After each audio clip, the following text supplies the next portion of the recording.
Most people believe we stopped going to the moon because the cost wasn't worth it, or that the public simply lost interest after the initial Apollo missions. They're wrong. I know the real reason. Something hidden under decades of secrecy, redacted files, and whispered conversations in dark hallways. For years, I kept my silence. But last night, I received a transmission that changed everything. Now, I have no choice but to reveal what truly happened and why we never returned. I was half asleep in my cabin deep in the Smoky Mountains, sitting by the fireplace with a glass of whiskey in hand, when the old radio I had set up years ago crackled to life. It was a relic from my past, just a hobby now, the knobs rusted and the wires tangled like the thoughts of a forgotten man. But then, through the static, I heard it, a voice, unmistakable yet faint, a voice that made my blood freeze. "This is Artemis 18. Come in, repeat. This is Artemis 18. I shot upright, nearly knocking over my drink. Artemis 18? The mission that never officially existed, the mission that wasn't supposed to have happened, let alone be sending transmissions after all these years. My hands shook as I adjusted the dials, praying I hadn't lost my mind or that I was merely dreaming. But then the voice came again, more desperate, more distorted. "Henry, do you copy? It's Thompson. We need help." The name hit me like a freight train. Thompson. My best friend, the man who never came back. He was sent on that mission we were never allowed to talk about, a mission buried in lies. They told me he died in a training accident out in Nevada, but I knew better. I was there when they launched. I was there when they ordered us to forget it ever happened. But I never did. For nearly 50 years, I've been haunted by the memory of Thompson. The classified files, the cryptic warnings, and the phone calls that came at odd hours, but were never answered. Now, hearing his voice again, as if from beyond the grave, brought all those memories rushing back. I tried to respond, my hands trembling as I worked the dials, but all I got in return was static, interrupted by eerie bursts of sound, like a mechanical hum, or perhaps a heartbeat. It made no sense. Artemis 18 had been canceled in 1970, officially. The public was told that the Apollo program ended with Apollo 17. But there was one more mission, and I was a part of it, working as a communications engineer for a special project, one of the few cleared to know the truth. Thompson had called me the night before the launch. "They're not telling us everything, Luke. Something's up there, something they don't want us to see. If I don't make it back, you need to find out why." I still remember his voice, as clear as day. The next day, he was gone, and they shut everything down. They said there had been a catastrophic accident, that he never even made it off the ground. But I knew better. I had seen the launch. I buried my suspicions under years of routine, hiding from the truth in the quiet of these mountains. But now, with Thompson's voice echoing in my ears, I knew I had to face it. Something was watching me. I could feel its presence in the shadows of my own cabin, as if some unseen figure was lurking just beyond the flickering light of the fire. I looked around, expecting a knock at the door or the shadow of a man in a dark suit. But there was only the wind and the persistent crackling of the radio. "Thompson, where are you?" I whispered into the static. The response that came was not what I expected. A low, distorted growl echoed through the radio, like metal grinding against metal, followed by a deep, unsettling laughter, the kind that sends chills down your spine, the kind that makes you feel small and powerless. I recognized that sound. I had heard it before, years ago, in a NASA control room during one of our final missions. "This is Artemis 18. Come in. God help us. They're here." And then, silence. A silence, so heavy it seemed to press the air from the room, making my pulse thunder in my ears. I knew I had to act. I pulled up the floorboards, my hands shaking, and retrieved an old metal box I'd hidden away years ago. Inside were the files I wasn't supposed to have, documents I had copied before they sealed everything. I tore through them, desperate for answers. At the bottom was a photograph. It showed Thompson in his suit, standing on what looked like the lunar surface. But there was something else, something standing beside him, something skeletal and decayed, yet eerily familiar. And behind them, in the shadows, was a figure, one that shouldn't have been there. Now I understood. Whatever happened to Thompson and his crew was no accident. And that's why we never went back. Because something is still up there, waiting. In 1976, the desert was suffocating, even at night. The hidden facility where we operated was buried beneath the Nevada sands, far from any prying eyes. We called it the Vault, though it was more like an underground maze of labs, control rooms, and secretive offices. Officially, Artemis 18 didn't exist. Unofficially, it was the one place no one wanted to be. I was brought in because they needed someone trustworthy, someone who wouldn't ask too many questions. But even trust has its limits. The day I stepped into that control room, I knew something was different. There were faces I didn't recognize, like Dr. Evelyn Grant, a scientist they brought in for reasons none of us knew. She kept to herself, always scribbling in her notebook. And then there was Colonel Marcus Haynes, the mission commander, cold and silent, like a man burdened with too many secrets. Thompson, my old friend, was the only familiar face. He'd been to the moon before, and though he joked around, I could see the worry in his eyes. We all knew something was off about this mission. They told us it was simple reconnaissance to investigate strange signals from the dark side of the moon. But we were never told the whole story. Redacted files, vague briefings, and any questions met with icy stares or silence. The moment they launched, things went wrong. The signals were garbled, strange whispers that grew louder as they approached lunar orbit. "Hear that, Luke?" Thompson's voice crackled through the speakers. "It's not interference. There's something out here." From there, the mission spiraled into chaos. Equipment failed, shadows moved where nothing should be, and transmissions grew more erratic. Whatever they found up there, it was no natural phenomenon. And it's still there, waiting. The next few days after the transmission were a blur of half-conscious nightmares and waking paranoia. I barely slept. Every creak of the cabin's wood, every gust of wind that rattled the windows, felt like something creeping closer, like something had followed me from that night, followed it from the moon. But I knew sitting here in fear wasn't going to give me any answers. So I started preparing. I dug deeper into the old files. They were fragile, yellowed with age, some of the ink barely legible, but they still held pieces of the puzzle I needed to put together.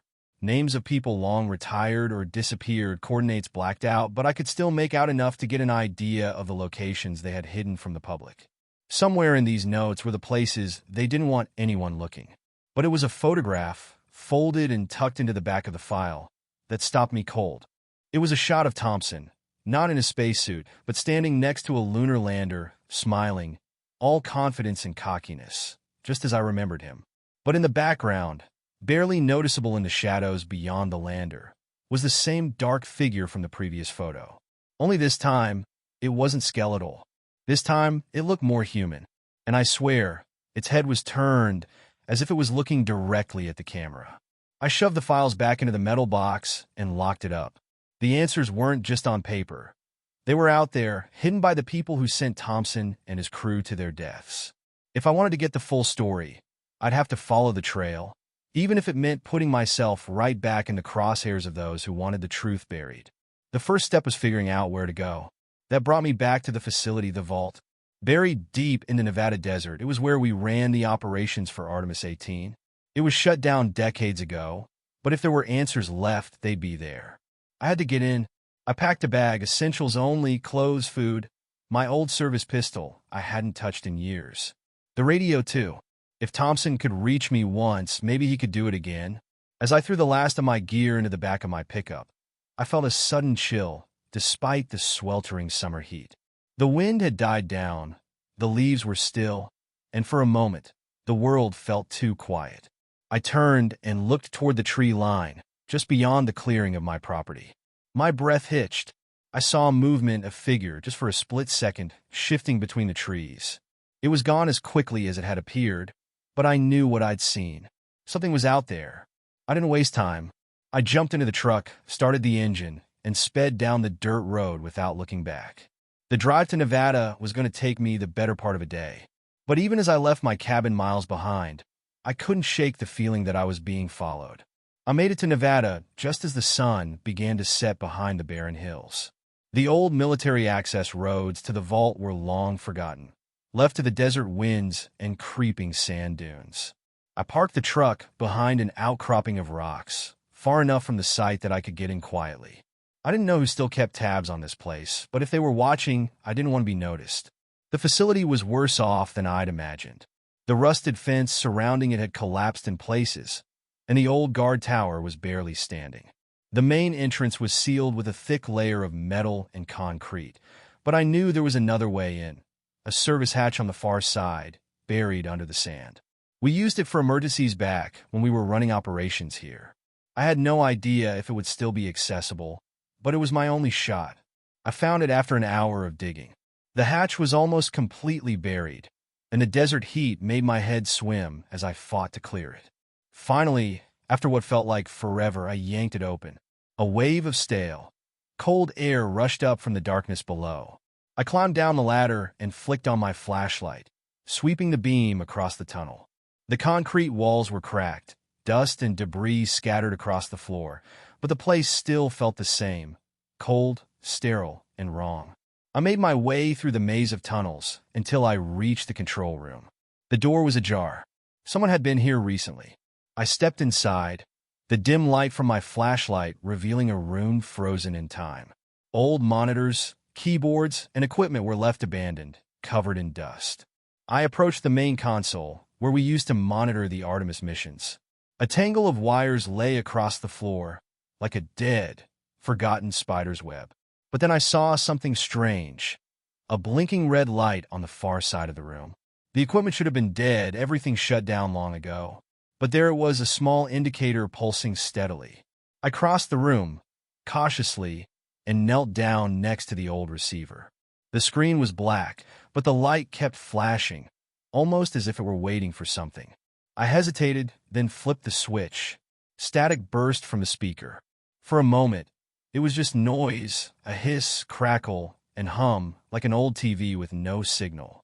But then, slowly, a voice emerged from the noise. "This is Artemis 18. Repeat, Artemis 18. I nearly dropped the radio. My hands trembled as I turned the volume up, heart racing. The voice was garbled, broken, but unmistakable. It was Thompson. "Thompson?" I shouted into the receiver, my voice cracking. "Thompson, where are you?" Silence. And then, after a long pause, the response came, soft but clear. "They're not gone, Luke. They've never left." The line went dead. I stared at the radio in stunned silence. My heart pounded in my chest. The air in the room felt too thick, too heavy. Something was here. A low metallic growl echoed through the halls behind me. I wasn't alone in the vault. The growl echoed through the vault, deep and metallic, as if the walls themselves were rumbling. I froze, gripping the radio so tightly I thought it might shatter in my hand. My flashlight flickered, casting jittery shadows across the old control room. Whatever had made that sound wasn't far off. Slowly, I lowered the radio and pulled the pistol from my belt, my hands shaking as I clicked the safety off. My breath came in shallow gasps, ears straining for any other sign of movement. The vault was supposed to be abandoned, had been for decades, but something was here with me. Something that shouldn't be. The growl came again, closer this time, reverberating down the hallway I had come from. I couldn't stay here. I had to move. I swept the flashlight across the room, trying to figure out my options. My eyes locked onto the emergency exit in the far corner, a door that led to the lower levels of the facility, the old labs, storage areas, and deeper tunnels that ran beneath the desert like veins. It was risky. Those lower levels hadn't been maintained in years, and I had no idea what condition they were in. But it was better than staying here, waiting for whatever was stalking me in the dark. I made a break for the door, my boots kicking up dust as I moved across the room. The growl came again, louder now, closer. I could almost feel the vibration of it in my bones. My fingers fumbled with the door handle, slick with sweat, but I managed to yank it open just as a sharp clang echoed from the hallway behind me. Something was coming. I slammed the door shut behind me and bolted down the staircase, the light from my flashlight bouncing wildly with each step. The air grew colder the deeper I went, the stale scent of mildew and rust filling my lungs. I could hear my own heartbeat in my ears, pounding like a drum. At the bottom of the stairs, I burst into a long, narrow corridor. The walls were lined with old pipes and rusted panels, some of them barely holding together. The place felt like a tomb. I paused for a moment, catching my breath, listening. The growling had stopped, but I didn't feel safe. Not yet. The lower levels of the vault were a labyrinth. If I wasn't careful, I could easily get lost down here. But I remembered enough from my time working here to know where I needed to go. The old storage areas held some of the backup equipment, files, tapes, and systems they never fully decommissioned. If there were answers anywhere, they'd be there. I pressed on, following the dim beam of my flashlight as it cut through the darkness. My mind was racing, trying to piece together everything that had happened. Thompson's voice had come through the radio again. But that was impossible. He'd been gone for years. Whatever happened to him and his crew, they should have been dead. But he'd spoken to me, told me they were never gone. That was the second time I'd heard his voice since this whole thing began. Once at the cabin, and now here. Something connected it all. Thompson, Artemis 18, the vault, and whatever that thing was that had been following me. And I was going to find out what. The corridor opened into a larger room, an old storage bay. Rows of metal shelves, most of them empty, stretched into the shadows. The smell of dust and decay hung heavy in the air. I moved carefully between the shelves, scanning the labels on the boxes and crates. Most of it was junk, spare parts, old tools, broken equipment, but in the back, hidden behind a pile of collapsed shelving, I found what I was looking for. A large, rusted cabinet. I grabbed the handle and pulled. The door screeched as it swung open, revealing rows of neatly organized files, tapes, and records. Some were marked with familiar codes from the old missions, Apollo, Artemis, but others were labeled with strings of numbers I didn't recognize, blacked out and redacted to the point of uselessness. But there, tucked in the back, was a small, unmarked folder. I grabbed it and flipped it open. Inside were photographs, reports, and diagrams, some of them grainy, others too technical for me to fully understand. But one photo caught my eye immediately. It was a high-resolution image of the moon, taken from orbit. The surface looked familiar, except for one thing, a massive shadow stretching across a crater. But it wasn't the shadow that drew my attention. It was what the shadow hid. There was something there, something buried under the surface. I shuffled through the rest of the papers, my pulse quickening. Diagrams showed what looked like structures, massive, unnatural shapes, hidden just beneath the lunar surface. Notes scrawled in the margins described energy signatures, unexplainable anomalies, things that defied the known laws of physics. And then at the bottom of the pile, I found the final piece. A report, heavily redacted but still legible enough to make my stomach turn. It described a discovery during one of the last missions, a structure, ancient, buried deep beneath the moon's surface, far on the dark side where no sunlight ever touched. The crew had been sent to investigate, but something had gone wrong.